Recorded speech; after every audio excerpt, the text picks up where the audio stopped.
Hi friends, miracle stock ట్రేడర్స్కి స్వాగతం. చూడండి friends, SEBI rules రాబోతున్నాయి త్వరలో.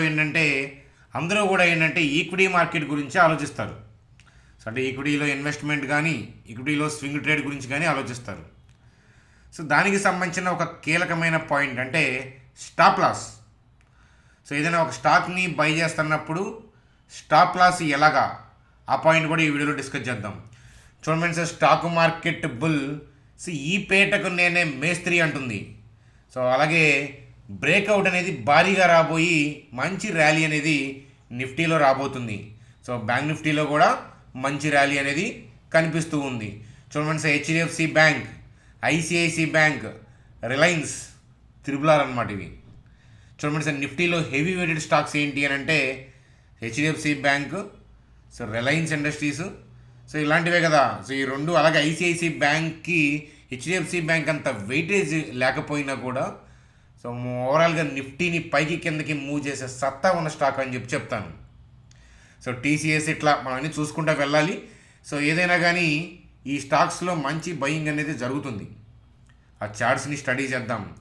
సో హిందాల్కో మంచి ర్యాలీ అయింది, జిందాల్ స్టీల్ ర్యాలీ అయింది. సో మెటల్ స్టాక్స్ అన్నీ కూడా మంచి జోష్లో ఉన్నాయి. సో విప్రో కూడా ర్యాలీ అయింది. సో ఎట్లాంటి అప్డేట్స్ చూద్దాం. So Nifty, bank Nifty live charts live మార్కెట్లో మీకు నేర్పిస్తాను యాజ్ యూజువల్గా. సో ఇత్యాది విషయాలతో సింపుల్గా వీడియోని ఎండ్ చేద్దాం. చూడండి ఫ్రెండ్స్, వీడియోలోకి వెళ్ళే ముందు మన ఛానల్ వీడియోని లైక్ చేయడం అనేది మన జన్మ హక్కు. కాబట్టి వీడియోని లైక్ చేసి కంటిన్యూ చేద్దాం. చూడండి ఫ్రెండ్స్, కొత్తగా వాచ్ చేస్తున్న వాళ్ళని మన ఛానల్ సబ్స్క్రైబ్ చేయమని నేను చెప్పను. సో ఒక 2-3 వీడియోస్ చూస్తే కనుక నచ్చి ఆటోమేటిక్గా సబ్స్క్రైబ్ చేస్తారు. ఎప్పటికైనా వెతుక్కొని మన ఛానల్ సబ్స్క్రైబ్ చేయాల్సి వస్తుందన్నమాట. కాస్త మెచ్యూరిటీ ఉన్న వాళ్ళకి త్వరగా మన ఛానల్ని గ్రాస్ప్ చేయగలుగుతారు, విషయం ఉందని, అదనమాట. చూడండి ఫ్రెండ్స్, మీకు నిఫ్టీ పాయింట్ ఆఫ్ వ్యూలో సో ఈ చార్ట్ని క్లియర్గా మీకు నేర్పిస్తాను, ఓపిక్గా వినండి. సో అయితే చూడండి ఫ్రెండ్స్, ఈక్విటీ మార్కెట్ గురించి మాట్లాడతానని చెప్పాను కదా. సో F&O యొక్క లిమిట్స్ అనేవి 5 times అలా పెంచేస్తే కనుక సో ఎవరు దాని జోలికి వెళ్ళరు. రీటైల్ పీపుల్ చాలా తక్కువ మంది మాత్రమే కోట్లు పెట్టి ట్రేడ్ చేయగలరు కదా.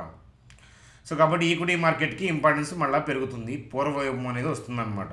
అది శుభసూచకం యాక్చువల్గా. సో డెరివేటివ్ వల్ల అకౌంట్ ఎటు తిరిగి గొల్లే. సేమ్ థింగ్ ఎస్పెషల్లీ ఈ ఆప్షన్స్ వల్ల మనశ్శాంతి కూడా ఉండదన్నమాట. పీపుల్తో రిలేషన్షిప్ కూడా పోతాయి అన్నమాట. సో ఎన్నాళ్ళు అయిందిరా హాయిగా నిద్రపోయి అని అనిపిస్తుంది. ఏదైనా ఒక ట్రెక్కింగ్కి వెళ్ళరండి హాయిగా, వీటిని వదిలేసి, ఏది ఆప్షన్స్ని వదిలేసి. ఎప్పుడైనా లిమిట్స్ మనకు సెబీ టూ మచ్గా పెంచకపోతే ఎప్పుడైనా ఫ్యూచర్స్, అది ఇండెక్స్లో నిఫ్టీ ఓకే, ఎప్పుడైనా బ్యాంక్ నిఫ్టీ, అంతేగాని స్టాక్ ఫ్యూచర్స్ మళ్ళీ నేను సో వద్దనే చెప్తాను. చూడండి సార్, మరి నిఫ్టీ గురించి చూసే ముందు సో ఈక్విటీ మార్కెట్కి సంబంధించి ఒక క్వశ్చన్ అనమాట. చూడండి సార్, జనరల్గా మోస్ట్ ఆఫ్ ది పీపుల్ వరల్డ్లో ఫాలో అయ్యే rule support to resistance. So support రెసిస్టెన్స్కి సంబంధించి చాలా లాజిక్స్ ఉంటాయి. క్యాండిల్స్ని బట్టి డ్రా చేస్తారు, పివోట్ పాయింట్స్ అంటారు, రీట్రేస్మెంట్ అంటారు, లేకపోతే రౌండ్ నెంబర్లను బేస్ చేసుకొని సపోర్ట్ రెసిస్టెన్స్ చేస్తారు. అర్థమవుతుందా? ఇట్లా ప్రీవియస్ కనెక్షన్ పాయింట్స్ని బేస్ చేసుకొని, ట్రెండ్ లైన్ని బేస్ చేసుకొని సపోర్ట్, అలాగే గ్యాన్ స్క్వేర్ అనాలిసిస్, వాటిని బట్టి సపోర్ట్ పాయింట్స్, ఇట్లా చాలా లాజిక్స్ అయితే ఉన్నాయి. సో అయితే ఇక్కడ నేనేం చెప్తున్నానంటే ఆ సపోర్ట్ కింద స్టాప్ లాస్ పెడతారు, అంతేనా? చూడండి సార్, సపోర్ట్ కింద ఏదైనా ఒక స్టాక్కి లైక్ సరే ఫర్ ఎగ్జాంపుల్ రిలయన్స్ ఇండస్ట్రీసే ఉందనుకోండి. సో నేను రిలయన్స్ ఇండస్ట్రీస్లోకి వెళ్తున్నాను, నిఫ్టీలోకి వద్దాం. సో రిలయన్స్ ఇండస్ట్రీసే ఉంది. సో రిలయన్స్ ఇండస్ట్రీస్ డైలీ చూడండి ఎంత మూవ్ అవుతుందో. సో యావరేజ్గా ఒక 50 points, 50 to 70 points డైలీ యావరేజ్గా మూవ్ అవుతుంది. సో నేనేదో ఒక సపోర్ట్ అని మీకు చెప్పి ఆ సపోర్ట్ 2906 దగ్గర బై చేసి సో అలా 2900 దగ్గర, లేకపోతే 2895, 2000 అలా పెట్టానుకోండి. 895, 890 దగ్గర స్టాప్ లాస్ పెట్టానుకోండి. ఒక 5 points, 10 points స్టాప్ లాస్ పెట్టానుకోండి. ఈ సిమిలర్ కైండ్ ఆఫ్ లాజిక్స్ అనేవి మీకు సోషల్ మీడియాలో కనిపిస్తాయి కదా. చూడండి సార్, రిలయన్స్ యొక్క డైలీ మూవ్మెంటే 50 points ఉంది. మీరు అలా స్టాప్ లాస్ ఇలా ఓన్లీ 5 points రిలయన్స్కి పెడితే స్టాప్ లాస్ హిట్ అవుతుంది. సో రిలయన్స్కి ఏమో మీరు 50 points యావరేజ్గా ట్రేడ్ అవుతుంది కాబట్టి సో స్టాప్ లాస్ దానికి తగ్గట్టుగా పెట్టాలి. సో అట్లాగే ఐడిఎఫ్సి ఫస్ట్ బ్యాంక్ ఉందనుకోండి, అదొక రోజు ఒక 2-3 points, 5 points హార్డ్లీ, అంతే కదా. సో దానికేమో రిలయన్స్కి పెట్టినట్లు 50 పాయింట్స్ కింద స్టాప్ లాస్ పెట్టలేం కదా. 70 దగ్గర బై అని చెప్పి IDFC first bank stop loss అనేది 60 దగ్గర పెట్టలేం కదా, అంతేనా, అంత మూమెంట్ దాకా రాదు. సో కాబట్టి ఇలాంటివన్నీ కూడా ఏంటంటే నేను సో వెబినార్లో క్లియర్ కట్గా చెప్తున్నాను అనమాట. సో ఎప్పుడైనా గుర్తుపెట్టుకోండి, స్టాక్ యొక్క స్టాప్ లాస్ అనేది స్టాక్ యొక్క వోల్టాలిటీ మీద ఉంటుంది. టాటా మోటార్స్కిను టాటా స్టీల్కి ఒకలాగే పెట్టలేము స్టాప్ లాస్ కదా. సో ఇట్లాంటి విషయాలు మీకు డిస్కస్ అనేది మేము చేసుకుంటున్నాం ఆల్రెడీ. నిన్న వెబినార్లో ఆ పాయింట్ అనేది ఇన్పుట్ అనేది టచ్ చేశాను. కమింగ్ డేస్లో ఏంటంటే స్టాప్ లాస్ ఈక్విటీకి స్టాప్ లాస్లు పెట్టడం ఎట్లాగా అనేది చెప్పడం అనేది జరుగుతుందన్నమాట. సో ఇట్లాంటి వెబినార్లు మీరు అటెండ్ అవ్వాలి అని అంటే సో మీరేమీ మనీ పే చేయాల్సిన అవసరం లేదు. సో చూడండి ఫ్రెండ్స్, ఇక్కడ నేను ఏంజల్ క్లిక్ చేశాను. సో ఏంజల్ అంటే ఏంటంటే బ్రాండెడ్. సో అలాగే ఏంజల్ అయినా జెరోదా అయినా ఏదైనా పర్లా. సో మన లింక్స్ ద్వారా అకౌంట్ ఓపెన్ చేస్తే కనుక సో చూడండి, మన లింక్ ద్వారా అకౌంట్ ఓపెన్ చేస్తే మీరు క్రియేట్ చేసిన ఐడిని మన టీం నెంబర్కి వాట్సాప్ చేయగలరు. చూడండి, ఏంజల్ అయితే పర్ ట్రేడ్ 20 రూపీస్ మాత్రమే. గోల్డ్ బాండ్స్లో ఇన్వెస్ట్మెంట్ చేసుకోవచ్చు. అట్లాగే ఏంటంటే మనకి ఏంజల్ అయితే కనుక పర్ ట్రేడ్ 20 రూపీస్ మాత్రమే. అట్లాగే ఏంటి ఏఎంసీ బిజినెస్ కూడా ఉంది వీళ్ళు, అంటే మ్యూచువల్ ఫండ్స్ వాటిలో కూడా ఇన్వెస్ట్మెంట్ చేసుకోవచ్చు. సో ఏంజల్ అయినా జరగదు, ఇలాంటివి ప్రిఫర్ చేస్తాను. ఎందుకనంటే నేను మన మనీ సేఫ్ ఉండాలి కదా అకౌంట్లో, అందువల్లనమాట. కాబట్టి సో లాంగ్ టర్మ్ పనికి వస్తుంది. 10 years 20 years పాయింట్ ఆఫ్ వ్యూలో ఆలోచించి నేను వీటితో టైఅప్ అయ్యాను అనమాట. కాబట్టి మీరు చేయాల్సిందల్లా జస్ట్ అకౌంట్ ఓపెన్ చేసి మన ఐడి పంపించండి. కొద్ది క్యాపిటల్ అయినా పర్లేదు, మీ క్యాపిటల్తో రండి. మీ వెబినార్లు అటెండ్ అవ్వచ్చు. ఇన్వెస్ట్మెంట్ స్టడీ లెర్నింగ్స్ అక్కడ పోస్ట్ చేస్తూ ఉంటాను. స్టాక్స్ స్టడీ లెర్నింగ్స్ పోస్ట్ చేస్తాను. ఈటీఎఫ్కి సంబంధించిన ఎవ్రీ మంత్ లెర్నింగ్స్ పోస్ట్ చేస్తూ ఉంటాను అనమాట. కాబట్టి అవి మీకు బెనిఫిట్ అవుతాయి. చూడండి సార్, మేము గతంలో నాస్డాక్ మీకు పబ్లిక్గా వ్యూ మీకు కూడా ఇచ్చాను, అర్థమవుతుందా.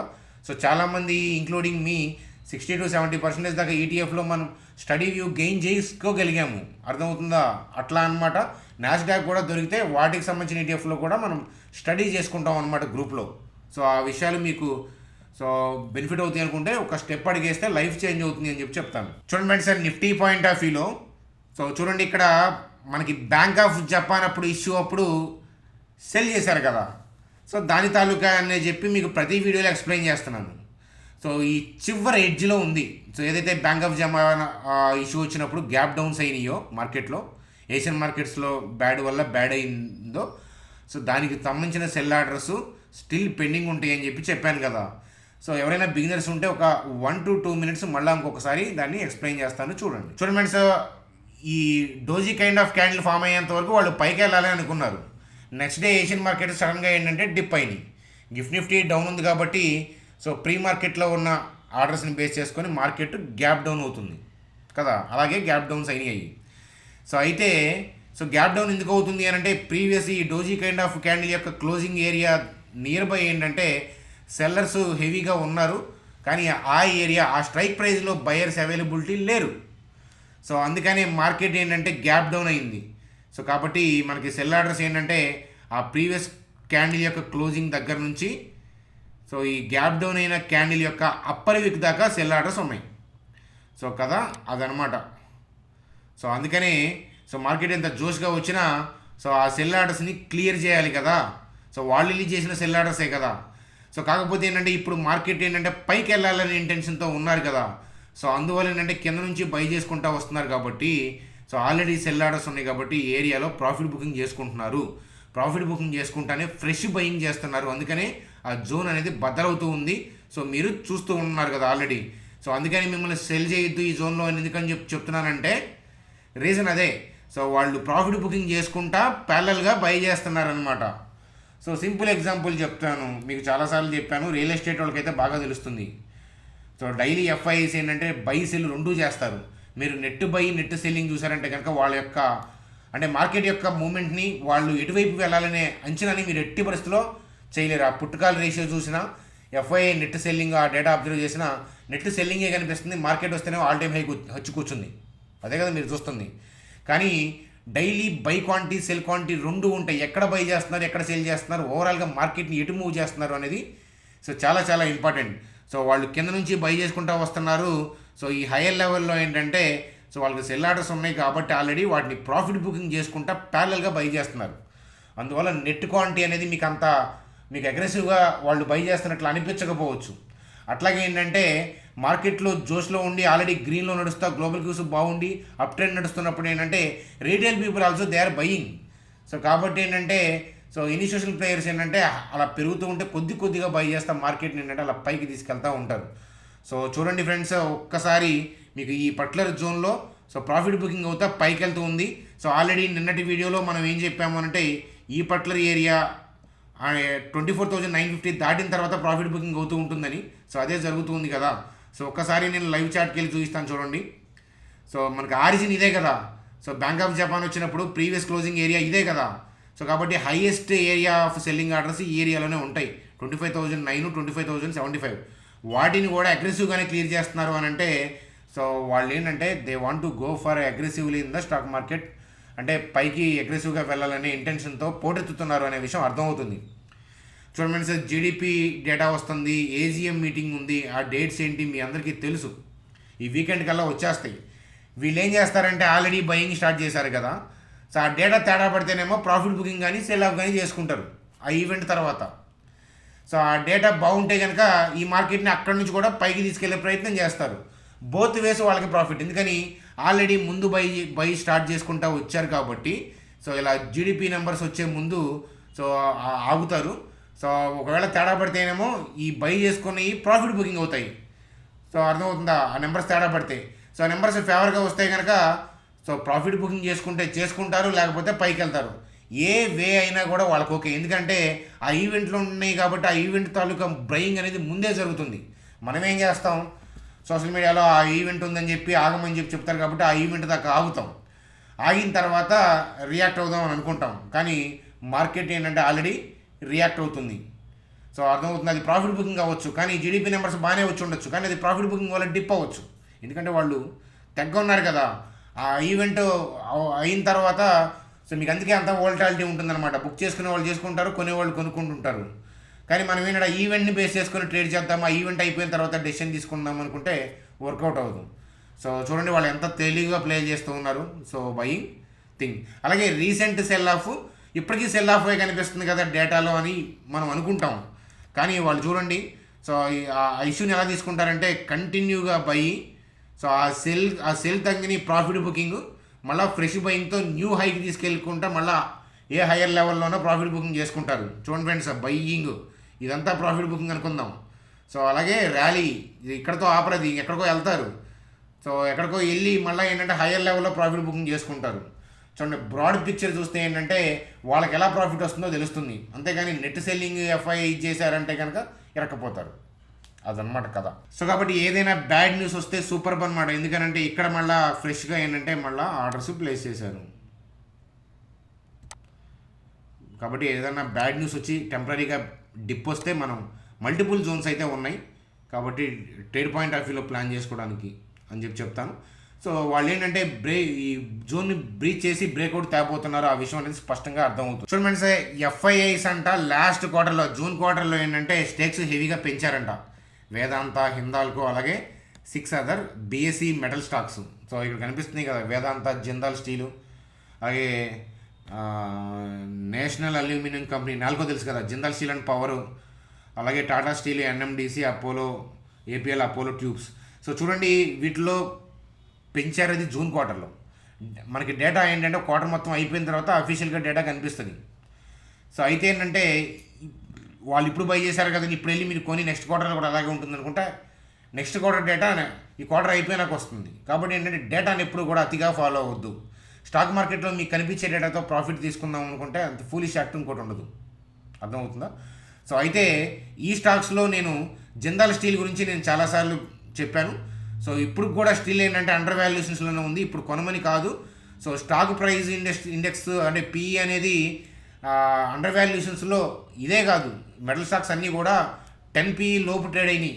ఎందుకంటే గతంలో ఏంటంటే కొన్ని ఇయర్స్ మెటల్ సెక్టార్ బాగోకపోవటం వల్ల. కానీ లాస్ట్ 2 years నుంచి చెప్తున్నాను, కమింగ్ 5 yearsలో సైకిల్ అనేది మెటల్ సైకిల్ అనేది చాలా బాగుంటుంది అని జిందాల్ స్టీల్ యొక్క వ్యూ అనేది మనం చాలాసార్లు స్టడీ వ్యూని 300, 400, 500 ఆ పాయింట్ ఆఫ్ వ్యూలో చాలాసార్లు నా వ్యూని నొక్కి చెప్పాను. ప్రైస్తో సంబంధం లేదు, కానీ మనకేంటంటే కనిపించాల్సింది ఏంటంటే ఇక్కడ సో రెవెన్యూ యొక్క నెంబర్స్ ఏంటంటే ఇంకా బాగా పెరగాలి కమింగ్ ఇయర్స్లో. ఇది పెరిగితే ఏంటంటే మన 10-15 టైమ్స్ ప్రాఫిట్ అనేది కనిపిస్తుంది జిందాల్ స్టీల్లో. మనం స్టడీ వ్యూ చేసిన దానికి 10-15 టైమ్స్ కనిపిస్తుంది అనమాట. సో అది అనమాట కథ అనమాట. అలాగే ఏంటంటే జిందాల్ స్టీల్ నేను టాటా స్టీల్తో కంపేర్ చేస్తే జిందాల్ స్టీల్కి ప్రియారిటీ ఇస్తాను. ఎందుకంటే టాటా స్టీల్కి ఇష్యూస్ ఉన్నాయి, పెన్షన్ స్కీమ్ ఇష్యూస్, అలాగే వేరే కంట్రీస్లో ఇష్యూస్ ఉన్నాయి, డెట్స్ ఉన్నాయి. అందువల్ల మీకు క్వార్టర్ ప్రాఫిట్ కనిపిస్తే ఇంకో క్వార్టర్ అలా కనిపించదు. కానీ జిందాల్ స్టీల్ చూడండి, డెట్ టు ఈక్విటీ రేషియో చూడండి 1 కన్నా తక్కువ ఉంది. అలాగే వీళ్ళ ఎక్స్పాన్షన్ ప్లాన్స్ ఎక్కువ ఉన్నాయి. ఎక్స్పాండ్ అవడానికి టాటా స్టీల్ కన్నా దీనికి స్కోప్ ఎక్కువ. ఇవన్నీ ఆ ఉద్దేశం ఆలోచించి 280 చేంజ్ అనుకుంటా, 300, 320, 340, 350, 420, 500 ఇలా ఉన్నప్పుడు పలుమార్లు వ్యూ ఇచ్చాను. మార్కెట్స్ జోష్లో ఉన్నాయి కాబట్టి ఈ ఇయర్లో ఏంటంటే నా స్టడీ వ్యూని ప్రజెంట్ చేయలేదన్నమాట, అంతే. భవిష్యత్తులో ఖచ్చితంగా ఎట్లాంటి స్టడీ వ్యూస్ ఇస్తాను. మన ఛానల్ రెగ్యులర్గా ఫాలో అయ్యే వాళ్ళు సో అలాంటి గోల్డెన్ మూమెంట్స్లో గోల్డెన్ డ్రాప్స్ని వాళ్ళు తీసుకోగలుగుతారు అని చెప్పి చెప్తాను. చూడండి, సో ఈ రోజు ప్రధానంగా ర్యాలీకి పార్టిసిపేట్ చేసిన స్టాక్స్లో త్రిబులర్ స్టాక్స్ అంటే దిగ్గజాలు. సో హెచ్డిఎఫ్సి బ్యాంక్ చూడండి, మంచి ర్యాలీ వస్తుంది. సో ర్యాలీ అవుతూ ఉంది. కమింగ్ డేస్లో 1658 దాకా సో వెళ్ళొచ్చు అట్లా అని చెప్పి సిఎంపీలో ఎంటర్ అయ్యే వాళ్ళకి నేను చెప్పట్లేదు.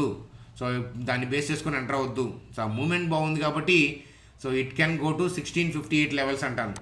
సో రీసెంట్గానే మీ అందరికీ కూడా నా స్టడీ వ్యూ లెర్నింగ్ వ్యూని ఐసిఐసి బ్యాంక్లో పోస్ట్ చేయడం అనేది జరిగింది. సో మీరు చూసారు కదా 1665. చూడండి, సో ఐసిఐసి బ్యాంక్లో మనం 1165కి మనం వ్యూ ఇచ్చినప్పుడు డిప్ అవుతూ ఉంది. ఇలా లైవ్లో రన్నింగ్ వీడియోనే కదా, డిప్ అవుతుంది. కానీ భయపడద్దు, ఇవన్నీ కూడా బై ఆర్డర్సే. ఇక్కడ నుంచి బయింగ్ స్టార్ట్ అవుతుంది అని అనుకున్నాం. సో దాని తర్వాత హాఫ్ అన్ అవర్కే స్టార్ట్ అయింది బయింగ్. సో ర్యాలీ చూసారా వచ్చినాయి. మీరు డేటా చూస్తే నెక్స్ట్ క్వార్టర్లో ఐసిఐసి బ్యాంక్లో ఎంత స్టేక్ పెరిగిందని ఉండొచ్చేమో. సో ఎవరికి ఉపయోగం అది? సో కాబట్టి స్వింగ్ వ్యూ పాయింట్ ఆఫ్ వ్యూలో ఇక్కడ ఎంటర్ అయ్యే వాళ్ళకి సో 1206 పాయింట్ అనేది ఫస్ట్ అప్సైడ్ వ్యూగా, సెకండ్ అప్సైడ్ వ్యూగా 1215 ఇవ్వడం అనేది జరిగింది. సో కాబట్టి ఎవరైతే 1165లో ఉన్నారో ఫస్ట్ వ్యూని తీసుకొని ఉంటారు హ్యాపీగా. అలాగే సెకండ్ వ్యూ 1215 కోసం వెయిట్ చేస్తూ ఉంటారనమాట. కాబట్టి ఈ ర్యాలీస్ రాకముందు మనకి బెనిఫిట్ అవుతుంది. మనం ఎఫ్ఐఎస్ యొక్క ఫుట్ ప్రింట్స్, వాళ్ళ బయింగ్ ఏంటి, వాళ్ళ ఆర్డర్స్ ఎక్కడ ఉన్నాయి అనేది ఐడెంటిఫై చేస్తున్నాం కాబట్టి సో మనం ముందుంటాం. అంతేగాని ట్రెడిషనల్ లాజిక్స్ ప్రకారం ఫాలో అయితే 3 వైట్ సోల్జర్స్ కాబట్టి ఫుల్ క్యాండిల్స్ 3 పడ్డాయి అనుకోండి, 3 వైట్ సోల్జర్స్ అని చెప్పి ఇప్పుడు వచ్చి బై చేస్తారు. ఇప్పుడు స్లైడ్గా ప్రాఫిట్ బుకింగ్ రావచ్చు, రాకపోవచ్చు. కానీ బయింగ్ వచ్చిన తర్వాత బై చేస్తే బెనిఫిట్ అవుతుందా, కానీ ముందుగా ఆరిజిన్ దగ్గర బై చేస్తే బెనిఫిట్ అవుతుందా? కామెంట్ సెక్షన్లో కామెంట్ చేయండి అని చెప్పి చెప్తాను. చూడండి సార్, రిలయన్స్ సో అప్ ట్రెండ్లో ఉంది. రీసెంట్గా కూడా అందరూ కూడా 3300 దాకా ఎక్కువ మంది ఫండమెంటల్గా స్టాక్ యొక్క టార్గెట్ ఇవ్వడం అనేది జరిగింది. సో మనం డిస్కస్ చేసుకున్నాము రిలయన్స్ అప్ ట్రెండ్ నడుస్తుంది అని. ఏజిఎం ముందు పడుతుంది కొన్నాళ్ళు హిస్టరీ పడిని అని చెప్పి హిస్టరీ చూడొద్దు. ఎందుకంటే హిస్టరీ రిపీట్ అవ్వాలని రూల్ ఏమి ఉండదు. హిస్టరీని బేస్ చేసుకుంటే ప్రాబబిలిటీ తెలుస్తుంది, కానీ చార్ట్ని బేస్ చేసుకుంటే ఇప్పుడు కరెంట్ అప్ ట్రెండ్ అని తెలుస్తుంది. సో ఆ విషయం అనేది మనం డిస్కస్ చేసుకుంటూనే ఉన్నాం ఆల్రెడీ. సో కమింగ్ డేస్లో 3074 అబోవ్కి రిలయన్స్ వెళ్ళే అవకాశాలు కనిపిస్తున్నాయి. ఇప్పుడు మాత్రం ఈ స్టేట్మెంట్ని బేస్ చేసుకొని ఎంటర్ అవ్వద్దు అని మరీ చెప్తాను. సో అలాగే రిలయన్స్ ఏజిఎం వచ్చేటప్పటికి సో ఆల్రెడీ బై చేసుకొని రెడీగా ఉంటారు. ఈ ఏరియాలో మేబీ ఏజిఎం ముందు ప్రాఫిట్ బుకింగ్ చేసుకునే అవకాశాలు కనిపిస్తాయి. చూడండి sir, bank Nifty point of వ్యూలో కూడా ఏంటంటే పైకి అగ్రెసివ్గా వెళ్తుంది. సూనర్ ఏంటంటే బ్రేక్అవుట్ అనేది వచ్చి తీరుతుంది. సో 51,277, 51,382. సో ఇక్కడ ప్రాఫిట్ ఇక్కడ సెల్ జోన్ ఉంది కదా, ఇన్స్టిట్యూషన్ సెల్ ఆర్డర్స్ ఉన్నాయి కదా, అవి ప్రాఫిట్ బుకింగ్ అవుతున్నాయి. కానీ పైకే ఇంటెన్షన్ ఉంది. సో ఏదైనా డిప్ వస్తే ట్రేడ్ పాయింట్ ఆఫ్ వ్యూలో ఏదైనా లెర్నింగ్ వ్యూ తీసుకోవాలి అని అంటే 50684, 50333 అని చెప్పి చెప్తాను. సో ఎందుకనంటే ఇది పైకే వెళ్తుంది, కానీ గ్లోబల్గా ఏదైనా అలజడి రేపు వచ్చిందనుకోండి, అది ఇవాళ కలగనగలరా ఎవరైనా?